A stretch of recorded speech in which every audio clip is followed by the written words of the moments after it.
Hi friends, welcome to Jaya's garden.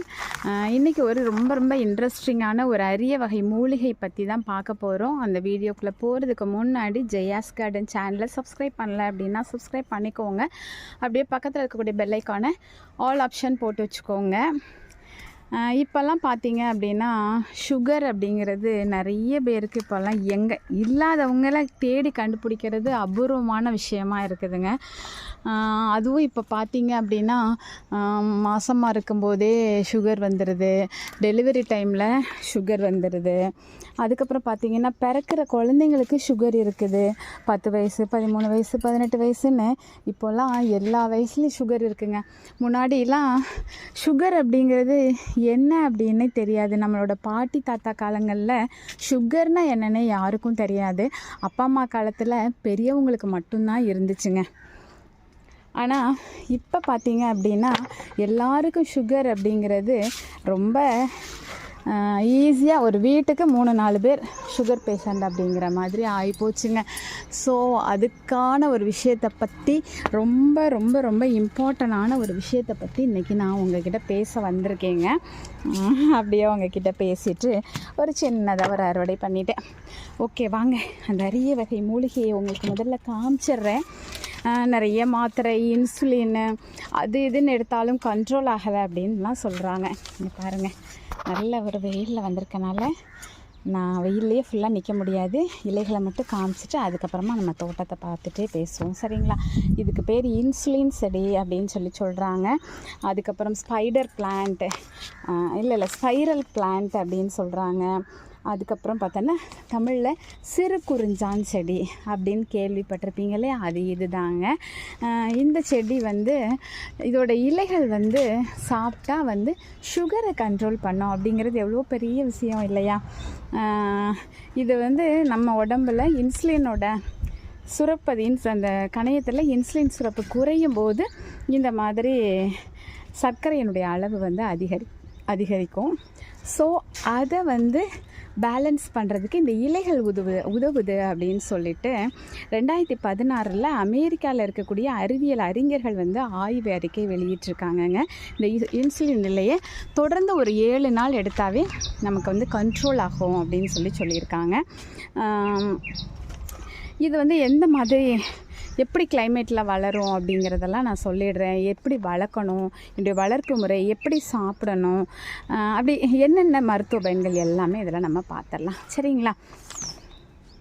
இது நமக்கு பெங்களூர்லேருந்து ஒரு சிஸ்டர் ஒரு சின்ன கட்டிங்ஸ் அனுப்பி கொடுத்தாங்க.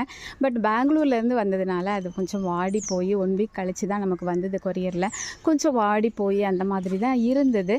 ஆனாலும் கொஞ்ச நாள் வராமல் பிக்கப் ஆகாமல் அப்படி இருந்துச்சு. அதுக்கப்புறம் தண்ணி அதிகமாக ஊற்றக்கூடாது அப்படிங்கிறது எனக்கு முதல்ல தெரியாது. ஸோ அதனால கொஞ்சம் அழுகிட்டேலாம் இருந்தது. அப்புறம் சரி, நான் எப்போவுமே ட்ரையல் பார்ப்பேன். கொஞ்சம் ஒரு மாதிரி ஆகுதுன்னா தண்ணி ஊற்றாமல் ஒரு 2 டேஸ் இருந்தெல்லாம் பார்ப்பேன். ஸோ அப்படி நான் தண்ணி ஊற்றாமல் இருக்கும்போது இது அழகாக பிக்கப் ஆகி வந்துட்டாங்க. ஸோ என்னுடைய அனுபவத்தில் இருந்து இதுக்கு 1:1:1 ரேஷியோவில் சாயில் மிக்ஸ் கொடுத்துருக்கேன் நான். அதாவது 1 பங்கு தொழு உரம், 1 பங்கு மண், ஏதோ ஒரு மண். இது சாதாரண மண், தோட்டத்து மண்ணிலையும் வளரும். அதுக்கப்புறம் களிமண்ணில் வளரும், செம்மண்ணில் வரும், சரிங்களா? நம்ம தோட்டத்து மண் தான் வச்சுருக்கோம். அதுக்கப்புறம் பார்த்திங்க அப்படின்னா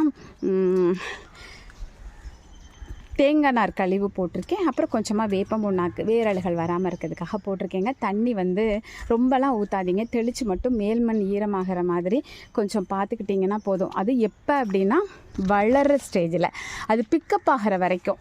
பிக்கப் ஆனதுக்கப்புறமா எப்போவுமே நிறைய தண்ணி விடணுங்க. தண்ணி கம்மியாக விட்டீங்க, நல்லா வளர்ந்ததுக்கப்புறம் தண்ணி கம்மியாக விட்டிங்கன்னா இலை ஓரங்கள் ஃபுல்லாக ஒயிட் கலரில் மாறும். நமக்கு கூட ஆரம்பத்தில் அப்படி தான் இருந்துச்சு. அப்புறம் தான் ஆஹா உனக்கு தண்ணி நிறைய வேணுமாடி சொல்லும் அப்படின்னு சொல்லிட்டு தண்ணி ஊற்றிருக்கா இது மாதிரி இப்படி ஓரம் முழுக்கவுமே வெள்ளையாக மாறிடுங்க. ஸோ அந்த மாதிரி நம்ம வெள்ளையாச்சு அப்படின்னா தண்ணி பத்தலைங்கிறத புரிஞ்சுக்கோங்க. ஆரம்ப ஸ்டேஜில் தண்ணி நிறைய விட்டுட்டீங்க அப்படின்னாக்க வளராது, அழுகி போயிடும். ஏன்னா இங்கே பாருங்களேன், குழாய் மாதிரி தான் இருக்கும். இது அப்படி அமுக்கணும்னா தண்ணி ஈரப்பதத்தோட குழாய் மாதிரி இருக்குங்க. ரொம்ப மெல்லுசான ஒரு தண்டு பகுதி. அதனால் என்ன சொல்கிறது, அழுகி போயிடும் தண்ணி ஊற்றுனீங்கன்னா. வளர்ந்ததுக்கப்புறம் தண்ணி நிறைய கேட்கும். சரிங்களா. வெயில் எந்த அளவுக்கு இருக்கணும் அப்படின்னா ரொம்ப அப்படி மொட்டை வெயிலில் வைக்க வேணாம். ஏதாவது ஒரு செடியினுடைய நிழல் படுற மாதிரி கொஞ்சம் வச்சு விட்டுட்டிங்கன்னா நல்லாயிருக்கும். இல்லைன்னா ஒரு 2-3 மணி நேரம் வெயில் இருக்கிற மாதிரி இருந்தால் போதும். அதுக்கு அந்தளவுக்கே நல்லா வருது சரிங்களா. அதுக்கப்புறம் பார்த்திங்க அப்படின்னா இதுக்கு ஸ்டெம் லேடர், அது ஒரு மாதிரி லேடர் மாதிரி அடுக்கடுக்காக மேலே ஏறி போகிற மாதிரி ஒரு இலை அமைப்பை கொண்டதுங்க. அதனால் வந்து இதுக்கு ஸ்டெம் லேடர் அப்படிங்கிற ஒரு பெயரும் உண்டுங்க. ஒவ்வொரு ஏரியாவில் ஒவ்வொரு மாதிரி சொல்லுவாங்க. இங்கே பாருங்கள், இங்கே அப்புறம் ஒரு ஸ்டெப் அடுத்த ஸ்டெப் அடுத்த ஸ்டெப் அந்த மாதிரி போகாங்க. நம்ம வீட்டில் ரொம்ப பெருசாக வளர்ந்துட்டாங்களா, ஸோ அதனால் இலைகள்லாம் ரொம்ப பெருசு பெருசாக இருக்காங்க. குட்டி குட்டியாக இருக்கும்போது இலைகளை வந்து சாப்பிட்டா அப்படி எல்லாத்தையுமே முழுங்கிடலாம். எப்படி டேஸ்ட் இருக்கும்னா சாப்பிடுவேன், டெய்லி சாப்பிடுவேன். எப்படி டேஸ்ட் இருக்கும் அப்படின்னாக்க புளியம் இலை சாப்பிட்டா என்ன டேஸ்ட் இருக்குமோ அந்த டேஸ்ட்டில் புளிப்பாக இருக்கும் சரிங்களா. இங்கே பாருங்கள், இதாக இருக்கா, நான் உங்க முன்னாடியே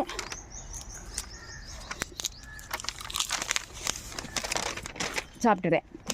அதனால் நீங்கள் தைரியமாக சாப்பிட்லாம் சரிங்களா. காலையில் வந்தப்பயே ஒரு 2 இலை சாப்பிட்டேன். ஆனால் ஒரு நாளைக்கு ஒரு இலை சாப்பிட்டா போதுமானது. இது வந்து பிரேசில் தான் இதோட தாயகம் அப்படின்னு சொல்கிறாங்க. தரையில் வச்சிங்க அப்படின்னா கிட்டத்தட்ட 5 அடியிலேருந்து 10 அடி வரைக்கும் வளருமா. தொட்டியில் வச்சோம்னா 2 அடி வளரும் அப்படின்னு சொல்கிறாங்க. நிறைய பக்க கிளைகளும் பக்க கண்களோடு வளரும். பக்க கண்கள் இருக்கான்னு தெரில, பக்க கிளைகள் இருக்குது. இதை வந்து விதைகள் மூலமாகவும் வளர்க்கலாம், ஸ்டெப் கட்டி மூலமாகவும் வளர்க்கலாம். தண்ணீர் மட்டும் தேங்கக்கூடாதுங்க, தேங்கினா அழுகி போயிடும். ஸோ ஹோல்ஸ் நிறையா இருக்கணும். நுனியாக இருக்கக்கூடிய அந்த மெல்லுசான ஒரு மாதிரி இளம் பச்சை நிறத்தில் இருக்கக்கூடிய இலைகளை சாப்பிட்டோன்னா முழுசாக முழுங்கிடலாம்.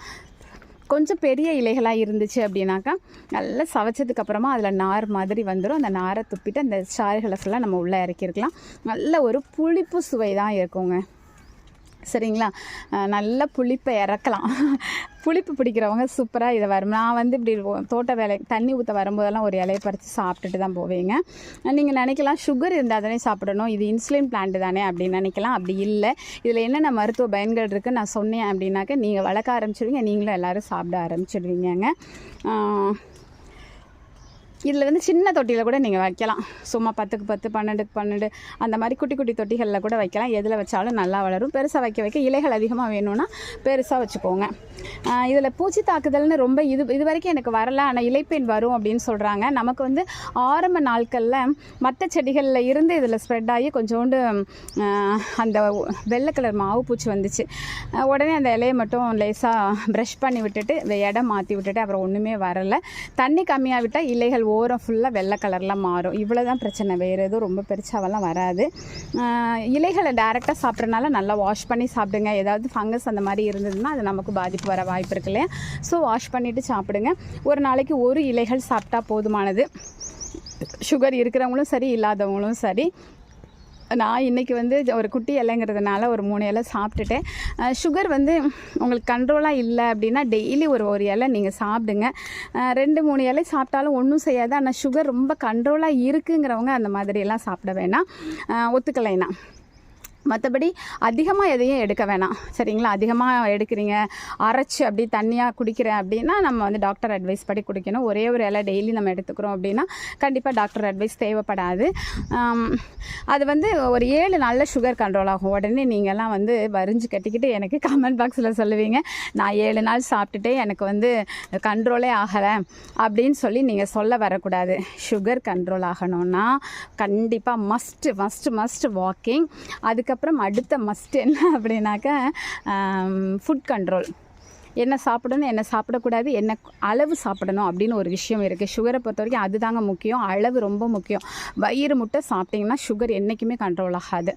அது மாதிரி ஃபுட்டில் வந்து white rice, white idli, white எல்லாம் நிறைய எடுக்காமல் வெஜிடபிள்ஸ் நிறைய எடுத்துக்கிட்டிங்க அப்படின்னாக்கா பயிர் ஐட்டம்ஸ் முளைக்கட்டினது அதிகமாக எடுத்துன்னா சுகர் கண்ட்ரோல் ஆகும். அதோடு இந்த இலைகளையும் எடுக்கும்போது உங்களுக்கு நல்லாவே கண்ட்ரோல் ஆகும் 7 டேஸில். அதுக்கப்புறம் பார்த்தீங்க அப்படின்னாக்க எப்போ பூ அழகான ஒரு பூ பூக்குங்க, நவம்பர் டிசம்பரில் தான் பூக்குங்கிறாங்க. ஸோ நான் வெயிட்டிங். நல்லா வளர்ந்துருக்கு ஹெல்த்தியாக. ஸோ நமக்கு நிறைய மாதத்தில் பூக்கும். பூலேருந்து காய்கள், கனிகள், பூக்கள், விதைகள் எல்லாம் வர ஆரம்பித்ததுக்கப்புறமா விதைகள் மூலமாகவும் இது வளரும். சப்போஸ் விதைகள் வந்துச்சுன்னா கண்டிப்பாக என்னுடைய உறவுகள் உங்களுக்கு நான் வந்து இதை ஷேர் பண்ணுறேன். ஏன்னா எனக்கு கொரியர் மூலமாக ஃபஸ்ட் டைம் வந்து சும்மா அனுப்பி கொடுத்துருந்தாங்க, கொரியரில் கட்டிங்ஸ் வச்சு அனுப்பியிருந்தாங்க. அது வரலை எனக்கு. அதுக்கப்புறம் என்ன பண்ணாங்கன்னா விலைக்கே ஒரு செடி வாங்கி அனுப்பி கொடுத்துட்டாங்க. அந்த தங்கை எனக்கு முதல்ல நான் வந்து அந்த தங்கை தான் நமக்கு ஃபஸ்ட்டு அறிமுகம் நம்ம சப்ஸ்கிரைபரில். பெங்களூரில் எனக்கு ஒரு தங்கை இருக்குது அப்படிங்கிற சந்தோஷம். அவங்க தான் நமக்கு இதை அனுப்பி கொடுத்துருந்தாங்க. விலைக்கு வாங்கி அக்கா அனுப்பிட்டேங்க்கா அப்படின்னு சொன்னாங்க. ஸோ இப்படிப்பட்ட உறவுகள்லாம் நமக்கு இருக்கும்போது நம்ம கண்டிப்பாக இதை வந்து ஒரு விதை எடுத்து நிறைய பேருக்கு நான் ஷேர் பண்ணால் தான் அவங்களுக்கு அது வந்து சந்தோஷமான செய்தியாக இருக்கும். அதனால் விரைவில் ஷேர் பண்ணுறேன். இதோட பார்ட்ஸு, பூ, இலை, காய், கனி, தண்டு எல்லாமே வந்து ஆயுர்வேதத்துலேயும் சித்தாலையும் வந்து டேப்லெட் தயார் பண்ணுறதுக்கு பயன்படுத்துகிறாங்க. இது வந்து லிவருக்கு, கேன்சருக்கு, கர்ப்பப்பை கட்டிக்கு, டைஜஷன் ப்ராப்ளத்துக்கு, அப்புறமா கிட்னிக்கு, இந்த மாதிரி பிரச்சனைகளுக்காக மருந்துகள் தயார் பண்ணுறாங்க சித்தாலையும் ஆயுர்வேதத்துலேயும். நம்மளுமே இந்த மாதிரி பிரச்சனை இருக்கவங்க இதை சாப்பிடலாம். சரிங்களா? இதனால் ரொம்ப பெரிய சைடு எஃபெக்ட் வராது. சைடு எஃபெக்ட் வரப்போகுது அப்படின்னாக்க நீங்கள் ஒரே ஒரு இலை சாப்பிட்றீங்க, உங்களுக்கு ஒத்துக்கலை, உங்களுக்கு லூஸ் மோஷன் ஆகுதுன்னா அதை நீங்கள் கொஞ்சம் அவாய்ட் பண்ணிக்கலாம், இல்லை அளவை வந்து கம்மி பண்ணிக்கலாம். சரிங்களா? அப்போவே நம்ம தெரிஞ்சுக்கலாம். ஸோ எப்போவுமே நம்மளோட பாடிக்கு நம்ம ஒரு விஷயம் வந்து பண்ண போகிறது பிடிக்கலை அப்படின்னா அது உடனே நமக்கு லூஸ் மோஷனாக தான் காமிக்கும்.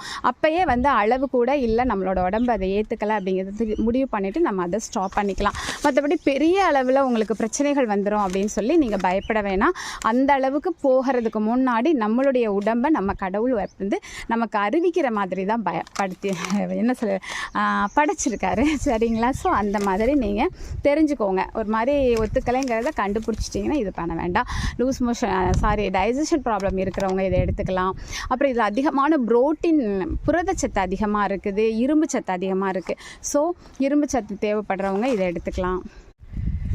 இதில் அதிகமான வேதிப்பொருட்கள், நல்ல நன்மை செய்யக்கூடிய நிறைய பொருட்கள் இதில் இருக்குது. புரதச்சத்து, இரும்பு சத்து அதிகமாக இருக்குது இந்த இலைகளில். ஸோ இரும்பு சத்து குறைபாடு இருக்கிறவங்க, ரொம்ப அனிமிக்காக இருக்கிறவங்க, மெனப்போஸ் டைமில் ப்ரோட்டீன்ஸ் அதிகமாக தேவைப்படும். அதுக்கப்புறமா வந்து விளையாட்டு வீரர்களுக்கு ப்ரோட்டீன்ஸ் தேவைப்படும், வளர குழந்தைங்களுக்கு ப்ரோட்டீன்ஸ் தேவைப்படும். ஸோ அவங்களுமே வந்து டெய்லி சின்ன இலையாக ஒரு இலையை எடுத்துக்கலாம். இன்சுலின் பிளான்ட் அப்படிங்கிற பெயரை பார்த்த உடனே சுகர் பேஷண்ட்டை மட்டும்தான் இதை எடுத்துக்கணும் அப்படின்னு சொல்லி தவறான புரிதல் கண்டிப்பாக எடுத்துக்க வேண்டாம். எல்லாரும் எடுத்துக்கலாம். வெளிநாடுகளில் இதை ரொம்ப அதிகமாக பயன்படுத்திகிட்டு இருக்காங்கங்க. ஸோ நம்ம நாட்டிலையும் நம்ம பயன்படுத்தணும். எல்லாருடைய மாடி தோட்டத்துலேயும் ஈஸியாக வளர்க்கலாம். தரை தோட்டம் இருக்கிறவங்க தரை தோட்டத்துலேயும் வளர்க்கலாம், கட்டிங்ஸ் மூலமாக வளர்க்கலாம். விரைவில் நான் 2 or 3 months நான் விதைகள் எடுத்துகிட்டு உங்களுக்கு நான் ஷேர் பண்ணுவேன். நல்லா பார்த்துக்கோங்க. இந்த இலைகளை இப்படி தான் இருக்கும். அழகு செடி மாதிரி கூட வளர்க்கலாங்க. எங்கேயாவது உங்களுக்கு கிடச்சிதுன்னா கண்டிப்பாக ஒரே ஒரு கட்டிங்ஸை கேட்டு வாங்கிட்டு வந்து வச்சுடுங்க. ஈஸியாக பிக்கப் ஆகிடும். தண்ணி மட்டும் ஆரம்ப நாட்களை கம்மியாக ஊற்றி, வளர்த்ததுக்கப்புறம் தண்ணி அதிகமாக ஊற்றி வளர்த்துக்கோங்க. இந்த வீடியோ உங்களுக்கு பிரயோஜனமாக இருந்திருக்கும்னு நம்புகிறேன். பிடிச்சிருந்தது அப்படின்னா லைக் பண்ணுங்கள், ஷேர் பண்ணுங்கள், கமெண்ட் பண்ணுங்கள். ஆரோக்கியமாக இருங்க. இந்த மாதிரியான மாடி தோட்டத்தில் நிறைய மூலிகைகளை வச்சு ஆரோக்கியமான வாழ்வுக்களை கட்டாயம் எல்லோரும் வரணுங்கிறதுக்காக தான் நான் பார்த்து மூலிகைகள் பற்றி உங்களுக்கு தினம் போட்டுகிட்டே இருக்கேங்க. நீங்கள் இதெல்லாம் ஃபாலோ பண்ணணும்னா நம்மளுடைய சேனலை நீங்கள் மறக்காமல் சப்ஸ்கிரைப் பண்ணணும். யாம் பெற்ற இன்பம் இவ்வையகம் பெறணும் அப்படின்னா நீங்கள் எல்லாருக்கும் இதை ஷேர் பண்ணணும். நம்ம மட்டும் சந்தோஷமாக இருந்தால் போதாது, எல்லோரும் சந்தோஷமாக இருக்கணும். அதுக்கு நீங்கள் ஹெல்ப் பண்ணுங்கள், லைக் பண்ணுங்கள், ஷேர் பண்ணுங்கள், கமெண்ட் பண்ணுங்கள். ஓகேங்களா? பாய். ஹாப்பி கார்டனிங் மா. Take care. Bye. See you.